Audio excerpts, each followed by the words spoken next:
병원에서 아는 척하면 안 되는 이유. 그러니까 이 아는 척이라고 하는 게 이제 간호사 일하고 있어요. 환자가 막 고등학교 동창이야.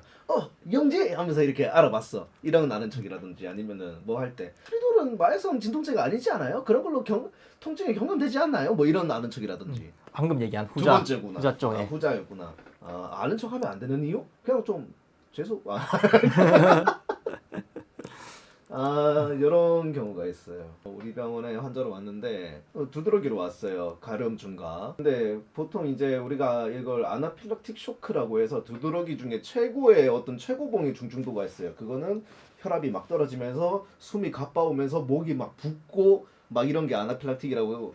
그 예전에 나온 것 같은데 봉침 사건. 봉침. 예전에 봉침 사건 그거 봉침 그거 봉침. 같아요. 뭐 그런 건데 근데 이분은 그 정도까지는 아니고 그냥 피부가 좀 빨개지고 가렵고 이 정도였어요. 그런 경한 두드러기 증상이라면은 저희는 IM으로 근육 주사로 엉덩이 주사 두 방 탁탁 하고 먹는 약 해서 기가 딱 하거든요. 근데 그분이 눕더니 사실은 제가 근처 병원 간호사거든요. 뭐 하길래 그래서 IV로 맞으면 안 될까요? 이렇게 얘기를 하더라고요. 그러니까 우리 병원급의 병원이었거든요. 그분이 다니고 있는. 그 의사신은 아니시잖아요. 그렇긴 한데 하면서 또 이제 자기 의견을 막 피력을 하더라고. 자기가 꼭 IV를 맞아야 되는 이유에 대해서 자기는 IM을 너무 맞기 싫다는 거야. 이거 응급실이잖아요. 그렇게 응급하시지도 않은데 간호사는 더 잘하실 거 아니에요. 근데 그렇게 하고 싶으시다. 근무하시는 병원 가세요. 바빠 죽겠는데 계속 그러는 거야. 동업자 정신이 있어서 타락하고 그거 하면 될 것 같은데. 근데 그건 애초에 진료를 보고 이렇게 처방 납고 맞는 걸 대기하고 있을 거 아니에요. 네. 그건 애초에 진료를 볼 때 의사한테 처방을 정맥 주사를 맞고 싶다 얘기를 해야 되잖아요. 네. 임의로 간호사에게 의사 처방에 반하는 네. 그런 정맥 주사를 해달라고 요구했던 거잖아요. 네. 그거는 잘못된 거죠. 네. 처방 의사가 내는 거고 우리는 그걸 그냥 이행하는 것뿐이기 네. 때문에 자기가 근육 주사 맞는 거 싫다 하면은 의사한테 가가지고 네. 처방을 바꿔달라고 얘기하면은 해결되는 부분인데 그거를 Y진님한테 했다는 거잖아요. 예. 근데 물론 IV로 맞아도 상관없어요. 물론 환자로서 자기도 간호사지만 환자 입장에서 이렇게 피력을 할 수 있어요. 아니 근데 나는 좀 그리고 그분의 말이 어느 정도 타당성이 있으면 내가 그 오던했던 의사 선생님한테 가가지고 지금은 IM보다 지금은 플루이드 하이드레이션 하면서 정맥 주사로 들어간 게 더 좋지 않을까요? 라고 얘기를 했겠지. 근데 아니잖아. 그런 상황이 아니었고. 환자로 오시는 분들 중에 생각보다 의사 선생님이 많더라고요.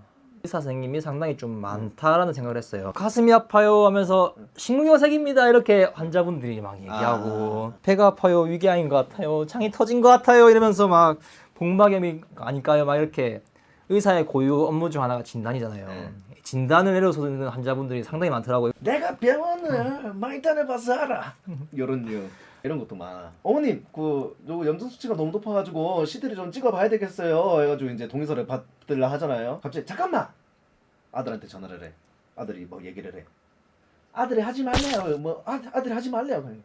왜요? 그러니까 아들이 하지 말래. 그래서 아드님이 의사분이시군요. 그러니까 그건 아니고. 그런 경우도 있고 내 배가 아파서 죽겠어. 그래서 응급실에 오셨겠죠. 응급이라는 거 뭐 하나 해줘 하면은 응급은 저희가 판단할게요. 바로 자루 눕히고 저희는 저기 의식 없는 분 저분을 먼저 볼게요 하고 이런 식. 그래서 그분 엑스레이 찍었거든. 변비야. 변비 아프죠. 그렇지. 맞아. 그렇지만 응급은 아니죠. 미안하지만 응급은. 통증도 몇 점 이상이면 응급이지 않나요? 통증? NRS. 네. 하지만 변비라고 하면 얘기가 달라져.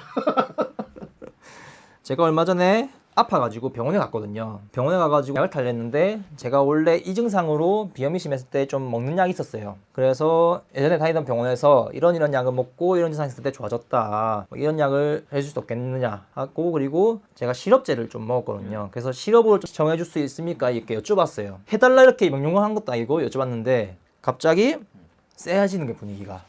오더 바꾸기 조금 괜찮았나? 동네 의원이었어요. 의사가 갑자기 그걸 어떻게 아느냐 이렇게 물어봤어요. 대충 좀 느낌이 오더라고요. 간호사라는 거 밝히면 안 되겠다. 그래서 일부러 간호사라는 거 얘기 안 했고 최대한 환자답게 이전에 다니던 병원에서 이런 걸 먹었다, 좀 유식한 환자인 척 하려고 얘기했는데 계속 물어보는 거예요. 뭐 약간 진짜 진실을 알고 싶다는 듯이. 그래서 저는 계속 이 약 먹고 효과가 좋았다. 그래서 저는 이 약을 좀 해줄 수 없겠느냐 이렇게 얘기했는데 너 병원에서 일하냐 이런 거 물어보는 거예요. 그래서 이 사람의 호기심을 충족시켜줘야 되는 그런 순간이 왔구나 해가지고 이실직고 해버렸죠. 간호사입니다.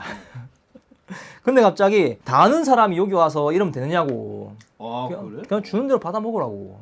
그럼 뭔 말이야 그건? 그래가지고 다 아는 사람이 여기 와서 그런 소리 하냐고 그러는 거예요. 처방해주는 거 그냥 먹고 하면 된다고 그러는 거예요. 그래갖고 속으로 진짜 정신 나간 놈인가 싶었어요. 간호사 때 뭐 된 것도 아니고 왜 이렇게 민감하게 반응하지? 그냥 얘기할 수 있는 부분 아닌가. 그 아까 내가 처음에 말했던 그 타병원 간호사와는 느낌이 조금 다른 걸. 결은 비슷하지만 아니 그거 먹을 증상이 아니고 주는 대로 먹어야지. 그러니까 본인이 그걸 먹을 증상도 아닌데 이 약을 처방해줄 수 없다 이렇게도 아니고 그냥 다 아는 사람이 그렇게 얘기하면 어떡하냐 이렇게 얘기하는 거예요. 자기 스타일대로 처방해주겠다 해가지고 일단 처방 받았죠. 근데 처방전 딱 보니까 항생제가 있는 거예요. 항생제. 아목시실린이 있는 거예요. 이제 아목시실린이 흔한 부작용이 설사거든요. 설사. 네. 이제 애기들한테 줄 때 보통 설사 이런 얘기들 막 했던 그런 기억이 있는데 저도 이거 먹으면 설사를 하거든요. 아 애기구만. 근데 이게 빈도상 성인의 경우 10% 확률로 설사를 할 수 있다고 하더라고요. 오 10%에 든 남자. 구글에 검색하면 상당히 많아요. 항생제 설사하면은 엄청나게 많이 나오더라고요. 저만 겪는 게 아니고 상당히 많은 사람들이 이런 부작용을 겪었던 그런 게 있는 것 같더라고요. 보통 약을 지어줄 때 약에 알러지가 있는지 부작용이 있는지 그런 거 물어보잖아요. 그런 것도 안 물어보고 약을 처방해줬어요. 이번에 다르겠지 하면서 먹었어요. 그 항생제를. 근데 아니라 다를까 2일째 설사라는 거예요. 아 3일 먹고 끊었죠. 네. 그게 꽤 오래 가요 설사가. 그래서 일주일 고생했거든요. 지금도 고생하고 있어요. 아 그래서 계속 옆에서 꼬르륵 소리가 나더라고. 교류가 전혀 없는 거 충분한 교류는 있어야 된다 생각하거든요. 네. 단어화된 게 있더라고요. 퍼터널리즘이라고 오. 온정적 간섭주의. 네.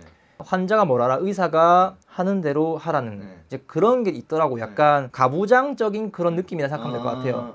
그러니까 아이들은 부모들이 원하는 대로 이렇게 막 학원 억지로 보내고 막 그러는 것처럼 이렇게 그런 느낌으로. 간섭이라고 하면 좀 나쁘게 좀 비춰질 수도 있지만 환자의 의견은 들어줄 필요가 있다. 이 가부장적인 아이 의사 말 들었어 뭐 이런 거는 조금 좀 피해야 되지 않을까. 의사가 해야 될 거 아닌 거잖아요. 약물 알러지랑 부작용 물어보는 거는 저는 의무라 생각하거든요. 응급실에서 일할 때 환자가 오면은 약물 알러지 부작용 이런 거를 물어봤어요. 안 물어보면은 실수라는 거 진짜. 그렇지. 이런 건 상당히 주의해야 되는데 그런 거 안 하고 한 게 저는 진짜 의아하고 상당히 그 부분이 좀 아쉽더라고요.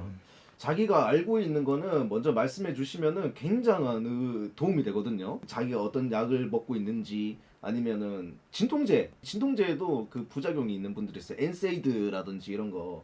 그래서 아 저는 엔세이드 계열 부작용이 있습니다라고 얘기해 주면은 우리가 훨씬 더 편해요. 사실은 의사들도 굉장히 큰 자료가 되고 하기 때문에 아시는 거는 분명히 말씀해 달라는 거죠. 네. 맞아요. 이런 이상한 의사 선생님들이 막 있기 때문에 간혹가다 이제 아는 척을 하는 게 조금 두려운 경우도 있어요. 매년 갱신에는 전문 정보를 배우면서 이렇게 최신의 어떤 좋은 방향으로 가는 의사도 있지만 과거의 잔재에 머물러가지고 과거에 그걸 좀 고수하는 사람도 있거든요. 내 오더를 무시해? 근데 이게 의사뿐만 아니라 간호사도 있어요. 심폐소생술이 뭐 A, B, C 이런 게 있잖아요. 네. 순서가 뭐 바뀌면서 뭐 CAB 뭐 이렇게 막 바뀌고 막 했잖아요. 근데 ABC를 고집하는 거예요. 그런 것처럼 이렇게 의료계 있는 분들이 공부를 안 하고 발전 안 하면은 이렇게 막 과부장적인 의사들에게는 독이 될 것 같아요. 왜냐하면은 자기가 알고 있는 지식이 지금에서는 통용 안 되는 걸 수 있단 말이에요. 그래서 그게 좀 중요할 것 같아요. 식당은 원조 식당이 있단 말이에요. 원조 병원이란 곳은 없죠. 계속 발전하고 있으니까 원조가 개판일 수도 있다고요.